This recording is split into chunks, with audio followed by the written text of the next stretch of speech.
সাগরে ফের ঘনীভূত হচ্ছে যুদ্ধের কালো মেঘ। এবার অস্ট্রেলিয়ার বিরুদ্ধে আকাশসীমা লঙ্ঘনের গুরুতর অভিযোগ আনল বেইজিং। চীনের দাবি অবৈধ অনুপ্রবেশের সত্য গোপন করতে চাচ্ছে ক্যানবেরা। অন্যদিকে অস্ট্রেলিয়ার দাবি চীনা ফাইটার জেট তাদের বিমানের ওপর বিপজ্জনকভাবে ফ্লেয়ার নিক্ষেপ করছে। কিন্তু এই সংঘাতের নেপথ্যে আসল সত্য কি? পারাসেল দ্বীপপুঞ্জ নিয়ে কেন এই লঙ্কাকাণ্ড? বিস্তারিত জানব আজকের বিশেষ প্রতিবেদনে। দক্ষিণ চীন সাগরকে কেন্দ্র করে চীন ও অস্ট্রেলিয়ার মধ্যে নতুন করে তীব্র উত্তেজনা দেখা দিয়েছে। চীনের প্রতিরক্ষা মন্ত্রণালয়ের মুখপাত্র জিয়াং বিন সাংবাদিকদের জানিয়েছেন, অস্ট্রেলিয়ার একটি সামরিক বিমান চীনের আকাশসীমায় বেআইনিভাবে প্রবেশ করেছে। শুধু তাই নয়, বেইজিংয়ের দাবি এই গুরুতর অবৈধ অনুপ্রবেশের ঘটনাটি আড়াল করতে মরিয়ার চেষ্টা চালাচ্ছে অস্ট্রেলিয়া।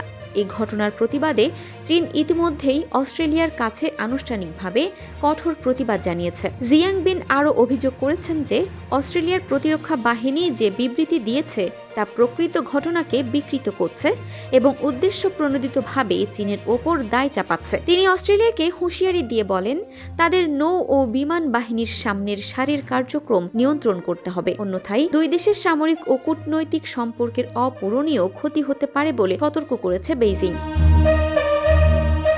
চীনের এই কড়া প্রতিক্রিয়ার আগে অস্ট্রেলিয়া একটি চাঞ্চল্যকর দাবি করে। তাদের প্রতিরক্ষা মন্ত্রণালয়ের বিবৃতিতে জানানো হয়, দক্ষিণ চীন সাগরে অস্ট্রেলিয়ার একটি বিমান বাহিনীর টহল বিমানের কাছে একটি চীনা বিমান অত্যন্ত বিপজ্জনকভাবে ফ্লেয়ার বা অগ্নিগোলক নিক্ষেপ করে। অস্ট্রেলিয়ার দাবি, তারা আন্তর্জাতিক আইন মেনেই ওই অঞ্চলে দীর্ঘদিনের নিয়মিত সামুদ্রিক নজরদারি কার্যক্রম পরিচালনা করছিল। মজার বিষয় হলো, অস্ট্রেলিয়া নির্দিষ্ট করে জানায়নি যে ঘটনাটি ঠিক কোথায় ঘটেছে, তবে চীন স্পষ্টভাবে দাবি করেছে ঘটনাটি ঘটেছে তাদের অধিকৃত সীসা দ্বীপপুঞ্জ বা পারাসেল আইল্যান্ডের আকাশসীমায়।